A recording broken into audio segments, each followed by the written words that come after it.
Shalom anak-anak, ketemu lagi dengan Miss Nora hari ini. Miss harapkan kamu tetap semangat, tetap sukacita, walaupun kita masih belajar dari rumah. Oke, siap kita untuk belajar hari ini? Oke, siap. Kita masuk ke buku tematik B. Ya, tematik A-nya kita sudah selesai belajar. Sekarang kita mau belajar tematik yang B. Oke, buka bukunya halaman 3. Nah, halaman 3 pembelajaran 1. Sudah? Nah, di sini ini pelajaran bahasa Indonesia. Di sini kita mau belajar tentang dongeng. Nah, siapa yang suka baca buku tentang dongeng? Pasti Miss Nora harap pasti semua suka ya. Suka membaca cerita dongeng kan? Nah, tapi mungkin ada sebagian di antara kamu yang nggak tahu itu dongeng itu apa. Cuman suka bacanya doang, ya kan? Ada yang cuman suka baca dongeng, tapi nggak tahu dongeng itu apa. Nah, hari ini Miss Nora mau jelaskan apa itu dongeng. Ya, perhatikan, simak baik-baik. Perhatikan, dengarkan Miss Nora. Dongeng itu adalah cerita hayalan, ya, atau cerita yang tidak benar-benar terjadi. Dongeng biasanya disampaikan secara turun-temurun. Misalnya dari nenek moyang kita itu ya, dari nenek lalu disampaikan, diceritakan kepada orang tua kamu. Nah, orang tua kamu menceritakannya lagi ke kamu. Misalnya seperti itu, ya. Nah, biasanya dongeng disampaikan secara turun-temurun.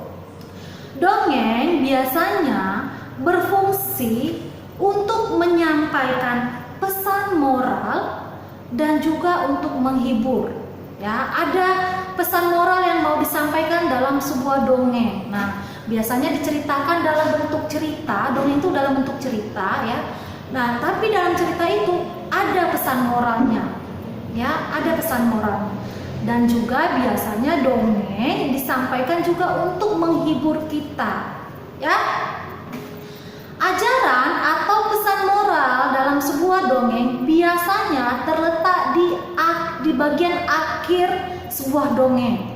Nah, setelah misalnya diceritakan ada sebuah dongeng, nanti di pengakhir cerita, di akhir cerita dongeng itu disampaikanlah apa pesan moral dalam sebuah cerita itu.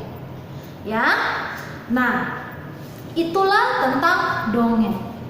Nah, dongeng salah satu unsurnya ya pasti ada yang namanya tokoh. Salah satu unsur yang ada dalam sebuah dongeng itu ada tokohnya. Lalu ada watak tokoh. Ya, watak tokoh itu apa, Miss? Watak tokoh itu artinya adalah sifat atau sikapnya, sikap dari tokoh tersebut.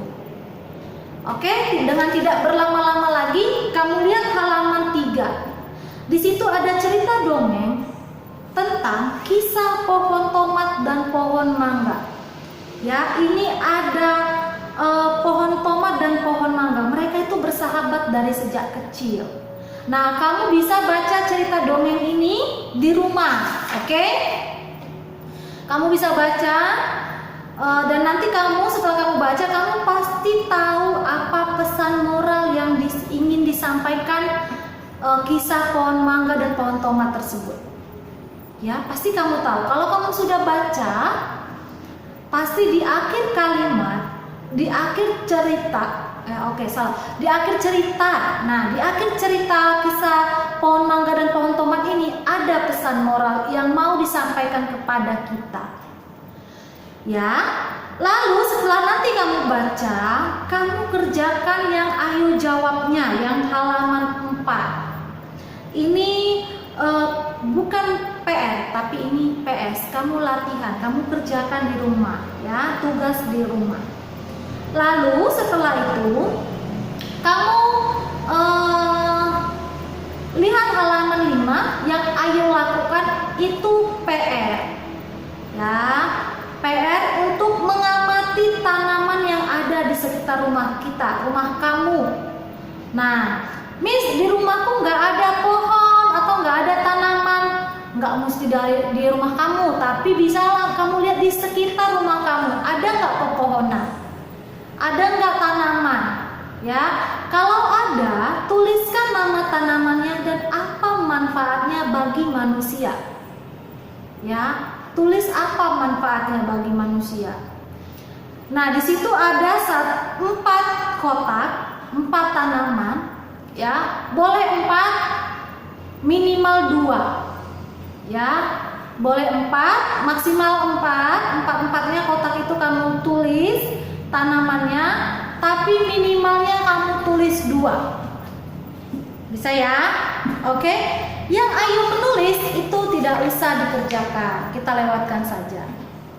Nah, kita lanjutkan ke halaman 6. Nah, di halaman 6 ini kamu bisa yang Ayu belajar, coba perhatikan. Nah, tadi yang Miss Nora sampaikan ini sama seperti yang ada di halaman 6. Ya. Cerita kisah pohon tomat dan pohon mangga merupakan contoh dongeng. Apa yang dimaksud dengan dongeng? Nah, di situ sudah dijelaskan ya, seperti yang Miss Nora sampaikan tadi. Dongeng merupakan cerita khayalan atau cerita yang tidak benar-benar terjadi.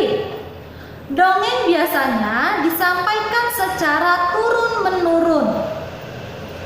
Dongeng berfungsi untuk menyampaikan ajaran moral dan juga menghibur. Ajaran atau pesan moral suatu dongeng biasanya terletak dengan jelas di bagian akhir dongeng. Pada dongeng kisah pohon tomat dan pohon mangga, kamu dapat membaca bahwa pesan moral dongeng tersebut adalah kita tidak perlu iri dengan kelebihan orang lain dan kita harus bangga dengan keadaan diri kita sendiri. Iya, kita nggak boleh sirik, nggak boleh iri, nggak boleh benci ya dengan kelebihan yang orang lain punya. Tetapi sebaliknya kita harus bangga dengan diri kita sendiri ya. Bukan berarti kita harus sombong dengan diri kita, tidak, tapi kita harus bangga. Artinya apa? Semua manusia diciptakan Tuhan punya kelebihan dan punya kekurangan. Jadi kita nggak perlu iri dengan kelebihan orang lain, karena sebenarnya Tuhan juga menaruh kelebihan dalam diri kamu yang mungkin orang lain nggak punya. Jadi artinya kita harus tetap bangga dengan diri kita, karena kita juga pasti punya yang namanya kelebihan. Orang lain juga punya kelebihan dan punya juga kekurangan. Jadi kita nggak boleh iri, nggak boleh sirik ya. Nah, yang Ayu berlatih itu, nah, pernahkah orang tuamu menceritakan dongeng kepadamu, terutama saat akan tidur? Ayo, siapa yang orang tuanya pernah menceritakan dongeng sebelum tidur? Kalau ada, bagus ya. Pernahkah kamu membaca sebuah dongeng? Pasti pernah ya. Di antara dongeng yang pernah kamu dengar atau baca, dongeng apa yang paling kamu sukai? Mengapa kamu menyukai dongeng tersebut? Nah, itu yang Ayu berlatih. Dongeng yang aku sukai adalah, coba kamu tuliskan cerita dongeng yang kamu sukai apa. Pasti banyak dong buku-buku dongeng yang pernah kamu baca. Nah, pasti di salah satu cerita dongeng tersebut pasti ada yang kamu paling suka. Nah, tuliskan apa kisahnya atau apa ceritanya, cerita dongeng tersebut, dan alasannya kenapa kamu suka dengan dongeng itu. Bisa? Oke, Miss Nora yakin pasti kamu bisa. Sekarang, oh ya, satu lagi, apa pesan moral yang kamu dapatkan setelah mendengar atau membaca dongeng tersebut? Tuliskan dalam kotak berikut. Nah, setelah kamu baca, setelah kamu tuliskan nama cerita dongengnya, lalu kamu tulis apa alasannya kenapa kamu suka, lalu tulis juga apa pesan moralnya. Ya, pasti dalam sebuah dongeng pasti ada pesan moral yang mau disampaikan. Sekarang kita lanjutkan ke matematika. Nah, ini masih tentang penjumlahan, tapi dia pertukaran. Ini sangat-sangat gampang. Miss Nora yakin kamu pasti bisa mengerjakannya. Oke, kita lihat halaman 7. Ya, Kita lihat halaman 7. Nah, di situ ada bunga si Cika dan ada bunga si Vina. Bunga si Vina itu ada 25, sedangkan bunga Cika itu ada 15, bunga Vina itu ada 25. Jadi totalnya 15 tambah 25 itu ada 40. Ya. Tetapi ini kita disuruh untuk membuat dalam bentuk pertukaran. Nah, pertukaran. Misalnya begini. 15, perhatikan ya. Sini. 15 tambah 25 itu sama dengan 40. Ya. 15 tambah 25 sama dengan 40. Nah, kita mau buat dalam bentuk pertukaran. Pertukarannya ini 25 ditambah 15 itu sama dengan 40. Bisa ya? Pertama tadi 15 tambah 25 sama dengan 40. Yang kedua 25 tambah 15 sama dengan 40. Jadi dibalik dia. Jadi artinya 15 tambah 25 itu sama dengan 25 ditambah 15.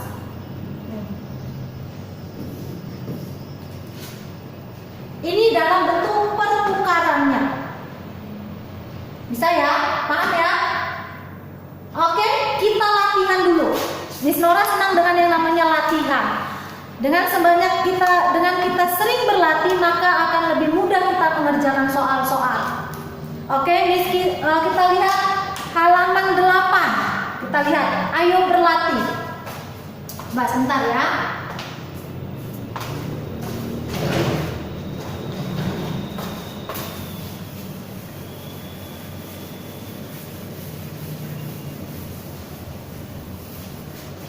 Nah, kita perhatikan yang halaman 8.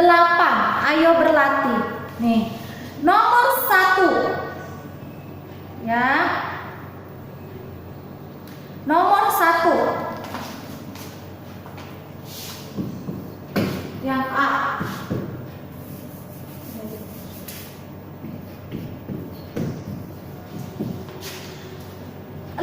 Ratus tambah 240 itu sama dengan 840. Perhatikan Miss Nora ya, 840. Nah, yang B dibalik ya. 240 ditambah 600 itu sama juga hasilnya dengan 840. Sudah? Nah, yang C kita diminta untuk membuat dalam pertukaran. Jadi 600 tambah, ini masih titik-titik ya, sama dengan 240 tambah titik-titik. Nah, ini dalam bentuk pertukaran. Jadi 600 tambah 240 itu sama dengan 240 tambah 600. Nah, ini bentuk pertukarannya. Yang C dalam bentuk pertukarannya. Kita hanya tinggal pindah-pindahkan tempatnya saja. Ini untuk nomor 1. Bisa ya? Pasti bisa. Orang ini masih muda, masih gampang. Hanya memindahkan tempatnya saja. Kalau pertama 600 tambah 240, yang kedua 240 tambah 600. Hanya beda tukar tempat ya. Jadi 600 tambah 240, titik-titik ini isinya berarti 240 sama dengan 240 yang ini tambah 600. Misalkan bisa ya. Nomor 2 sampai nomor 5 itu kamu kerjakan latihan ya, bukan PR, latihan kerjakan di rumah. Sudah? Kalau begitu pelajaran kita untuk tematik B pelajaran 1 sudah selesai. Miss Nora mau ingatkan juga UH kita ya, UH kita akan kita laksanakan pada hari Kamis ya. UH untuk tematik A, subtema 3 dan 4. Oke? Dengan demikian selesai sudah pelajaran kita untuk hari ini. Tetap semangat, Tuhan Yesus memberkati. Bye.